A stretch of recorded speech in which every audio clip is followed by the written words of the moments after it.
Welcome back, travelers. We have an exciting video planned today discussing an upcoming trip to Costa Rica. For those that don't know, Costa Rica is a small country located in Central America. It's actually right between Nicaragua, which is on the north side, and then Panama on the south side. Not the beach in Florida, but the country. This country is actually the most biodiverse place in the entire world. They have over 500,000 species of different wildlife, and of those, 900 are birds, which is just quite crazy to think about. On top of the birds, you're going to see howler monkeys, you're going to see sloths, crocodiles. They have so much wildlife just in everyday life there that it's very hard to go to that country and not see something just amazing. The howler monkeys there are actually probably one of my favorites. They're just very mischievous, but it's still amazing to see them. They swing on the power lines in the trees. You can see them just driving down the street, which is pretty awesome. On top of the amazing wildlife, there are actually over 200 volcanic formations there in Costa Rica. We'll actually be going to one of Volcano Arenal while we're there to see that. That volcano was actually one of the most active volcanoes in Central America up until about 2010 when it went dormant. But we're hoping to maybe see some activity while we're there, who knows. This country is also steeped in a very, very rich culture, very diverse culture. They actually have immigrants from so many places, to name a few: China, Jamaica, quite a few from Europe, and quite a few as well from America. And then their own indigenous culture is huge there, along with the Spanish colonial influence that they have. Today I want to walk you guys through an itinerary, just kind of what we have planned, what there is to do in Costa Rica, what you can see, what you can eat, and also what I'm planning to pack. This will be my first trip actually going with photography and videography gear, so I'm excited to see kind of what I'm going to have, what I'm going to put together, and I know I'm going to be overpacking, but we'll just go with it, and I'll probably be a little tired, but we'll try it out. Fun fact about this place: actually, whenever I was in high school, my family lived here for about 2 years, and it was just such a great place. And it's really the place that kicked off my desire to see other cultures and to just travel around. It really gave me that kickstart that I needed to just go and see people and meet people and do all the things that I've been wanting to do with my life. And so I'm so excited to get back there. It's been quite a while. So I just can't wait to get down there next week and really get to see some friends and to just experience the culture and experience the country. It's just such a beautiful country. For those that haven't been, I definitely recommend going.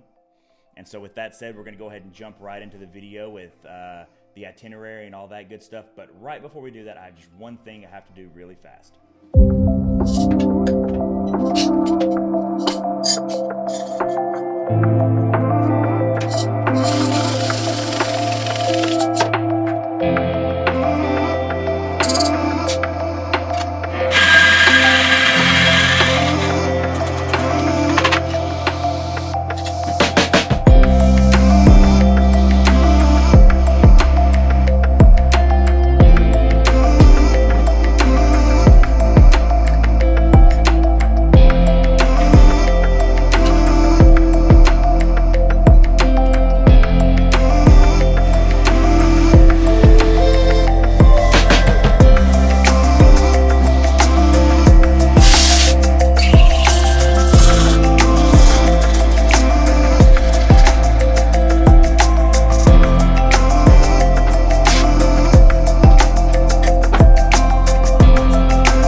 Alright, well, let's go ahead and dive straight in.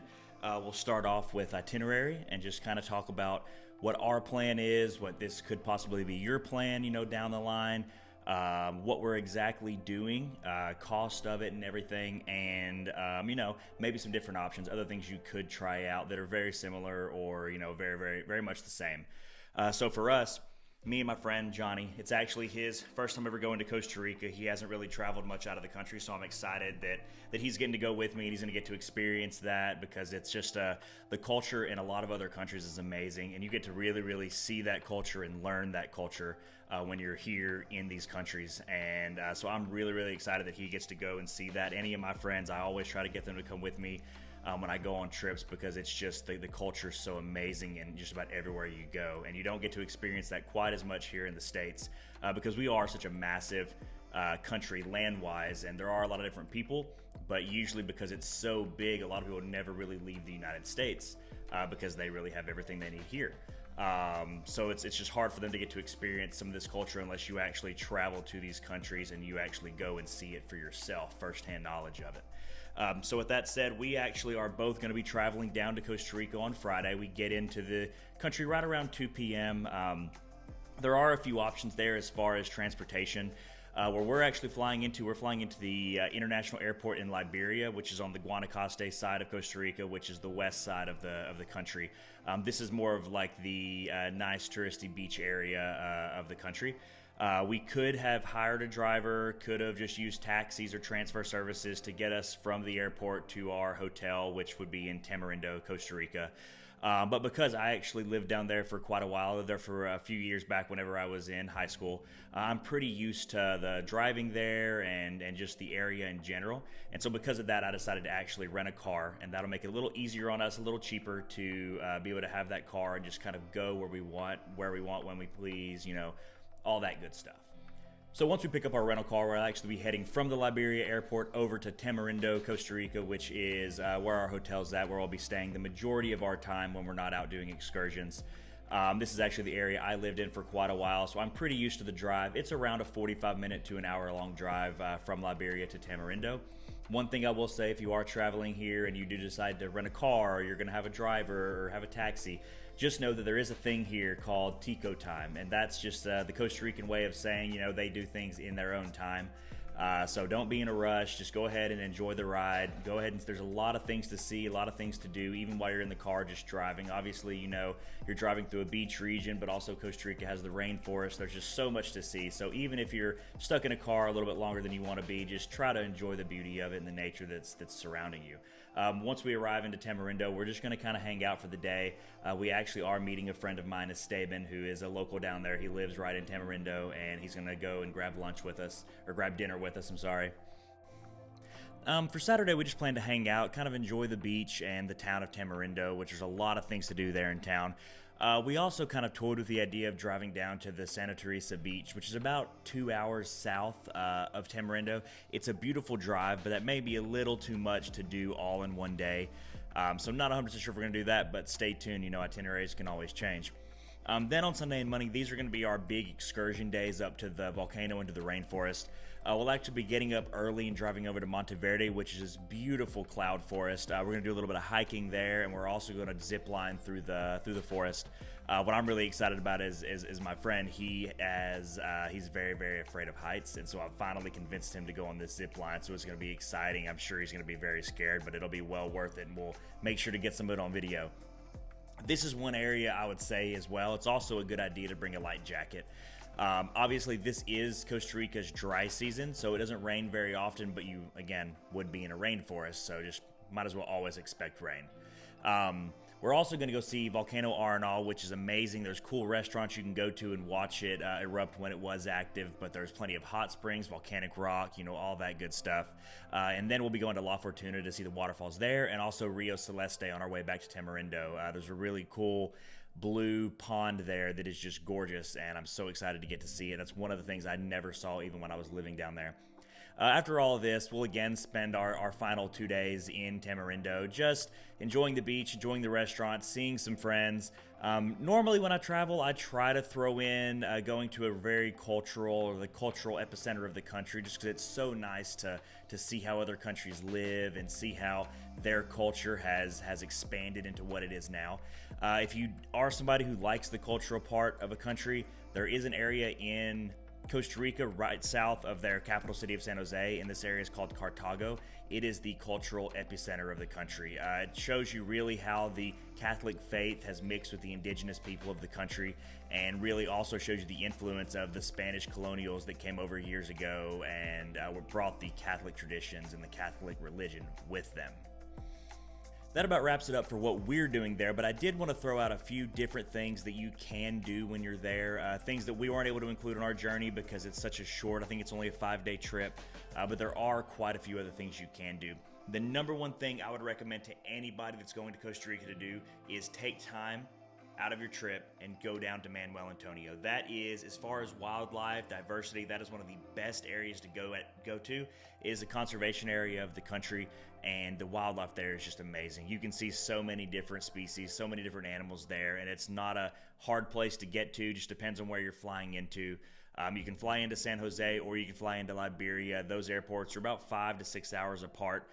The drive from Liberia, I believe, would be a little bit longer, roughly 6 hours to get down to Manuel Antonio, whereas if you fly into San Jose, it'd be a little bit less time, maybe 3 to 4 hours, but also San Jose is the cheaper area to fly into and a pretty cool city, so definitely check that out. As far as places to eat, there are plenty of restaurants all around the country. There are a lot of farm-to-table areas. For me personally, I don't think I've ever had a better meal than just the local spots, just the small spots you find on the side of the road. Some people just open up restaurants in their houses and the food is just terrific. So with food, definitely be adventurous, definitely experiment, and definitely just look around for those smaller places, the more mom and pop shops, and the food. I've never had bad food in those areas. It is fantastic. So those are my recommendations of what to do for food and just some things to do while you're there in the country. As far as packing for the trip goes, it's really kind of up to you of what you want to bring. Obviously, down in Costa Rica, the temperature ranges from anywhere from 80 degrees to 95 to 100 degrees if you're on the beach, or if you're in San Jose in the mountains, more in the valley areas, rainforest, it can get down into the upper 60s and still go up to the 80s. So definitely dress for that weather. There are times when, wearing pants would be fine, when wearing a jacket, even a light jacket would be fine. Definitely a rain jacket if you're in the rainforest. But for the most part, for me at least, I usually bring with me a pair of tennis shoes, a pair of hiking shoes, some sandals, and then it's just a lot of shorts and t-shirts. That's really the main thing I wear down there, and it is honestly the best way to do it because you're going to sweat. If you're out and about and you're out in nature, you're going to be sweating. It's just part of it, and you don't want to be sweating and also just be super hot at the same time. So pack with caution, really think on that. And then for me, as far as additional on top of what I'm packing, just clothes-wise, I am taking a lot of photography equipment. I want to be able to take videos, take pictures, and share this experience with everybody. And so I'm trying to take as much equipment as I can. I've got a lot of lenses. I've got my cameras, my GoPro, my drone, which will be amazing to catch cool videos in the forest and on the beach. And I'll be able to take those videos and share those with you guys when the time comes. Hopefully, I'll have another video out in about a week that's going to explain and talk about the whole trip and just show you what we did and show you the absolute beauty of the country. But until then, if you guys have any questions or you have any needs or you want to know more about the country, just leave a comment below and I'll make sure to answer your question as soon as you post it. Obviously, as you can tell, my channel's still completely brand new, so any comments I'll make sure to get to right away. Really appreciate you guys giving me a listen and stay safe out there.